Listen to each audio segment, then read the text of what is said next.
Ivy tied the man in the bathtub, firmly sealing his mouth with glue, then injected cola and milk into his body respectively. Then, calmly, she read a book.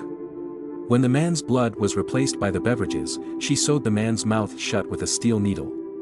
Then, she knocked on the landlord Simon's door, borrowed a box of matches, returned home, lit candles, and dripped hot wax onto the man's body, waking him up in pain. Next, she picked up a small knife, took pieces of fresh meat from the man's body, and fried them in a pan. Then she served it to the neighbors at the table. Watching the delicious food prepared by the girl, everyone enjoyed it heartily, praising the girl's cooking skills as perfect. However, in front of the delicious food, only Simon showed a sinister smile. He only ate plain rice and didn't touch the dishes on the table, because he knew that tonight's ingredients were from a man. Simon was a down-and-out middle-aged man who unexpectedly inherited an apartment building from his relatives, but the building was very dilapidated.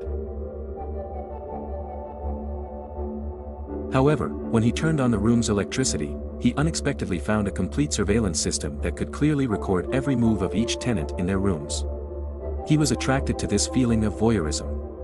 So Simon had the house renovated and posted rental notices, renting out the 6 rooms in the apartment at extremely low prices. The first to move in was a single father and his daughter. On the surface, they appeared to be a warm father-daughter duo, but the father's gaze towards his daughter was very strange.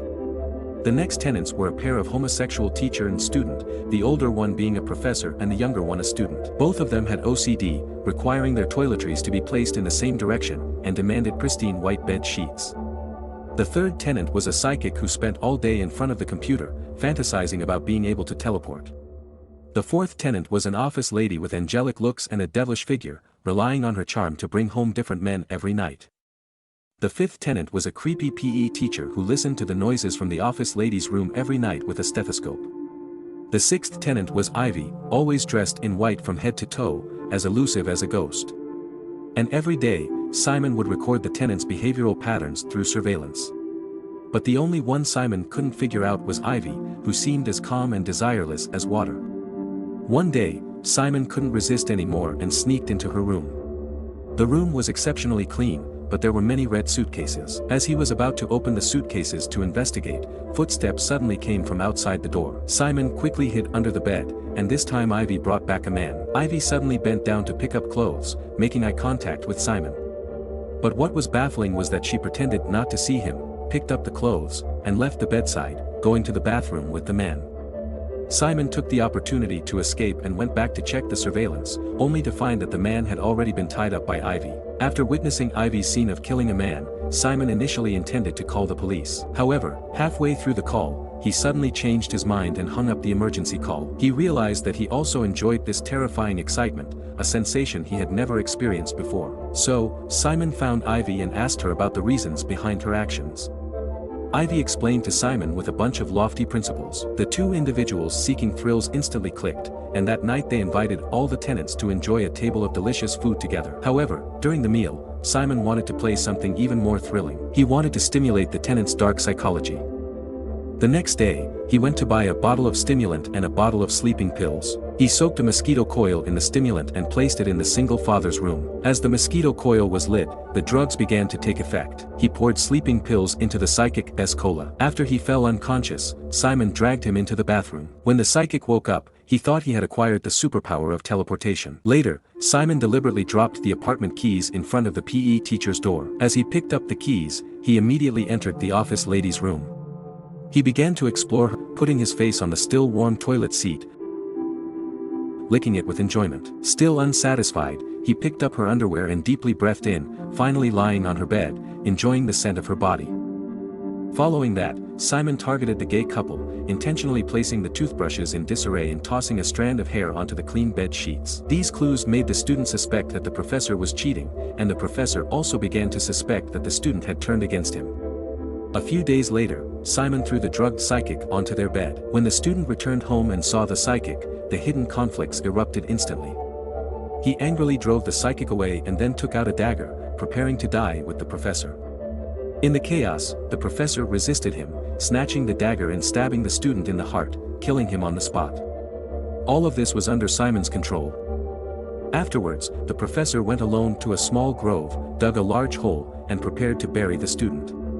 Just as he was leaving, Simon drugged the psychic again and moved the student's body under his bed. Meanwhile, the office lady returned home with a man, and the PE teacher quickly hid in the closet, witnessing their intimate encounter. After the man left, unable to resist, he reached out to the office lady with desire. Worried that he might harm her, the office lady simply satisfied his desires, and the two of them began to engage in intimate interactions. Ivy targeted a new prey once again, the little girl.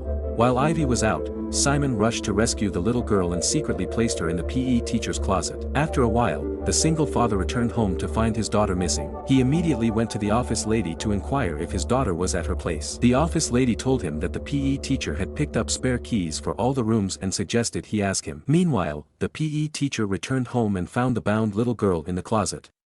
Just as he didn't know what to do, the single father knocked on his door.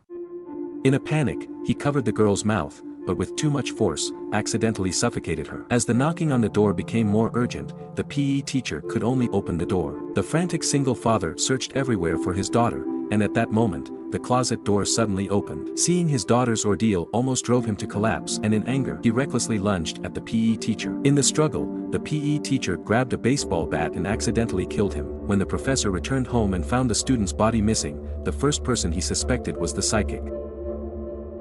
Just as the two were arguing, Simon arrived and intentionally exposed the body under the bed. He began to act, saying he didn't want his house to become a murder scene, and induced them to conceal the death together. Both of them thought it better to keep things quiet. So they agreed to Simon's proposal. They dragged the body into the bathroom and, with both of them at work, dissected the body into pieces.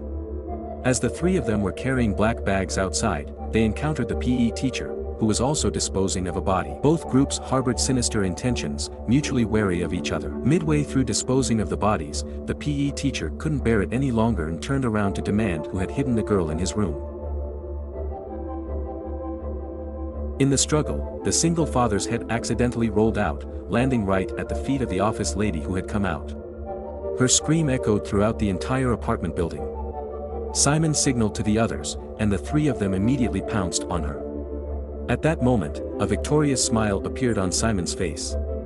In the end, Simon was arrested by the police. After investigating, it was revealed that Simon's real identity was actually a police officer, and all the stories he had just told were his own fabrications. Upon further investigation by the police, it turned out that the office lady was actually the single father's wife, while the psychic was a scientifically minded and outstanding university student. The PE teacher was a university professor, and the professor was a terminal cancer patient. The student, as his nephew, occasionally came to take care of him. Everything was just a figment of Simon's imagination. It turned out that many years ago, the police had caught a serial killer, and Simon's daughter had died at his hands. The killer had pretended to be mentally ill and escaped trial by the court. In order to seek justice for his daughter and the other female victims, the senior officers at the police station had Simon pretend to be mentally ill and infiltrate the hospital to gather evidence of the killer's feigned illness. However, there was a car accident involving senior officers halfway through, and Simon's identity was thus submerged. Left to suffer in isolation for several years in the psychiatric hospital, he endured inhuman torture. Often,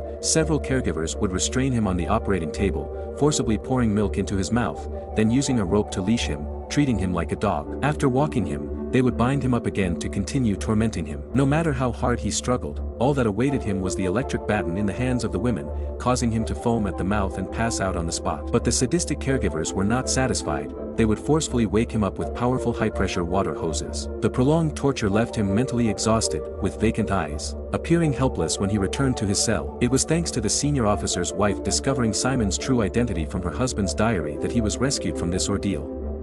Meanwhile, the killer, dressed as a maid, committed suicide in the psychiatric hospital. Even in his madness, Simon's imagined daughter remained gentle and beautiful.